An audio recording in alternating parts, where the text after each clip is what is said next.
တချို့ကကြာရွှေလော်ဘူးသွားတယ်သွားပြီးတော့ရွှေလော်တယ်ပေါ့နော်လော်ပြီးတော့ကျွတ်သွားတာကျွတ်နှုံးဆိုတာဟိုဘာအတွက်ကျွတ်တာလဲဘလို့လဲဆိုတာကိုသူတို့ကတိတ်မသိကြအဲ့ဒါလေးကိုကျွန်တော်တို့တယောက်ကမေးထားတာကျွတ်နှုံးတွက်ပြပါဆိုတာနဲ့ကျွန်တော်ကတခါတည်းရွှေကကျွတ်တာဘာကြောင့်ကျွတ်တယ်ဆိုတာလေးကျွန်တော်ပြောပြမယ်ကျွန်တော်ဒီအထည်တစ်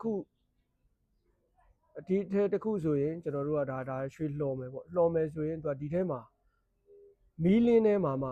ကျွန်တော်တို့ကြီးရယ်ဘော်ရယ်ဆက်ထားတာမီးလင်းတစ်ချက်သားကျွန်တော်နှစ်ပဲဆက်မယ်ဆိုရင်ကြီးနဲ့ဘော်နဲ့ကနှစ်ပဲမီးလင်းကတစ်ချက်သားအဲ့လိုဆက်ထားတာအဲ့လိုဆက်ထားတယ်ပြီးတော့ဒီကျွန်တော်တို့ကဒီထဲမှာမှအထည်လို့တော့ဂရေစော်ရတယ်အဲ့ဂရေလေးတွေလည်းပါတယ်အဲ့ဂရေလေးတွေလည်းပါတယ်အဲ့တော့ကျွန်တော်တို့ကဒါကိုမီးလင်းဖြစ်အောင်ပြန်လို့မှာဖြစ်တဲ့အတွက်ကျွန်တော်တို့ကမီးလင်းတစ်ချက်ကိုနှစ်ပဲဆက်ထားရင်အဲ့နှစ်ပဲကကျွတ်သွားမှာပေါ့နော်အဲ့နှစ်ပဲကိုငရဲမီးကစားသွားပြီးတော့မီးလင်းတစ်ချက်ပဲကျန်ပါအဲ့ဒီမှာနေကျွန်တော်တို့ကဒီထဲမှာစော်ထားတဲ့ဂရေပါမယ်ပြီးတော့ကျွန်တော်တို့နည်းနည်းလေလွင့်တာလေးတွေပါမယ်ဆိုတော့တစ်ချက်နဲ့ကျွန်တော်တို့ဥမာနှစ်ပဲဆက်ကိုလော်မယ်ဆိုရင်တစ်ချက်နှစ်ပဲလော်မယ်ဆိုရင်မီးလင်းတစ်ချက်သားတင်ပါပေါ့အဲ့ဒါဟိုမှကျွန်တော်တို့ကရော့သွားတဲ့ဟာကိုကျွတ်နှုံးလို့ခေါ်တာတချို့ကထင်တယ်ဒီဥစ္စာကြီးလော်တာငါတို့ရွှေရဘာလို့အဲ့လိုကြီးရော့ရတာတော့ဆိုတော့ဈေးကြလဲကွာဟာချက်ရှိတယ်ဥပမာကျွန်တော်တို့ကဟိုပါပေါ့နော်14ပဲရေမှာကျွန်တော်တို့က9သိန်းဈေးပေါ့သိန်းဆိုရင်ကျွန်တော်တို့ကအမှမီလင်းကြတော့16ပဲရေကြရင်ကျွန်တော်တို့ကဈေးကကွာသွားပြီလေဥပမာ6သိန်း5000လည်းဖြစ်ချင်းဖြစ်မှာပေါ့နော်ဥပမာပြောတာပေါ့အဲ့လိုပေါ့ရော့သွားပြီမဲ့ဈေးကြပိုးလာတယ်ဒီကျွန်တော်တို့မချွတ်ခင်ကဟာကြတော့အလေးချိန်ပိုးတယ်ဈေးရော့တယ်လှော်ပြီးသွားရင်ကျွန်တော်တို့ကကြတော့မီလင်းဈေးရတာအဲ့ဒါကိုကျွန်တော်တို့ကရွှေလှော်လို့ရှိရင်ကျွတ်တယ်လို့ပြောတာအဲ့ဒါကိုတချို့ကြတော့နားမလဲ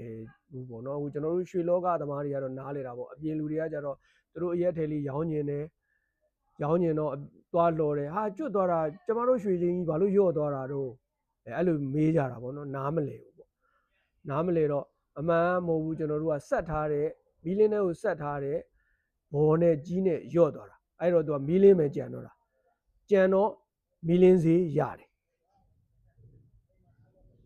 အဲ့ဒါကြောင့်ကျွန်တော်တို့ကရွှေလော်တယ်ဆိုတာအဲ့ဒါကျွတ်နှုံးဆိုတာအဲ့ဒါကျွန်တော်တို့ဆက်ထားတဲ့ဟာတွေကိုတန့်စင်ပလိုက်တဲ့အတွက်ကြံရွှေကမီးလင်းအဲ့တော့မီးလင်းဈေးရတယ်အဲ့ဒါမှရော့သွားတဲ့ဟာကိုကျွန်တော်တို့ကကျွတ်နှုံးလို့ပြောတာခုနကကျွန်တော်တို့ကအထည်ကနေပြီးတော့ဘာကြောင့်ကျွတ်ရတယ်ဆိုတာလေးကိုကျွန်တော်တို့ပြောပြီးရင်ဒီမှာခုနမေးထားတဲ့ကျွတ်နှုံးလေးကျွန်တော်ပြောပြ3ကျန်း5ပဲ6ရွေးဆိုတာကျွန်တော်လှော်ချိန်2ကျန်း73ပဲ1ရွေးရဒါတင်ချိန်ဒါကျွန်တော်တို့တွက်တာပေါ့ဒီ formula ဒါပုံသေးပဲ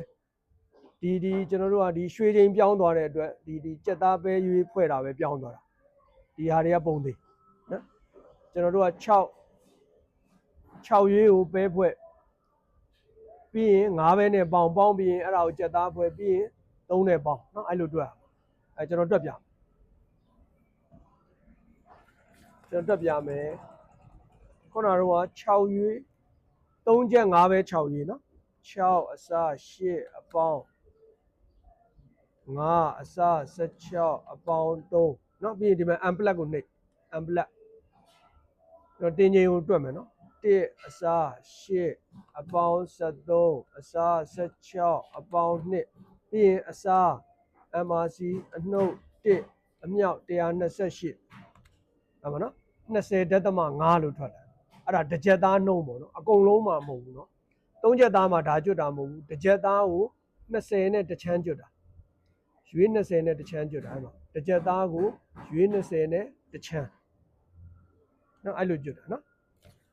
ကျွတ်နှုံးလေးပြန်တွက်ကြည့်เนาะဒီနေရာမှာချက်သားပဲရွေးပြောင်းသွားရင်အလေးချိန်ပြောင်းသွားရင်ဒါလေးပဲပြောင်းရုံပဲကျန်တာတွေကဒီတိုင်းပဲနော်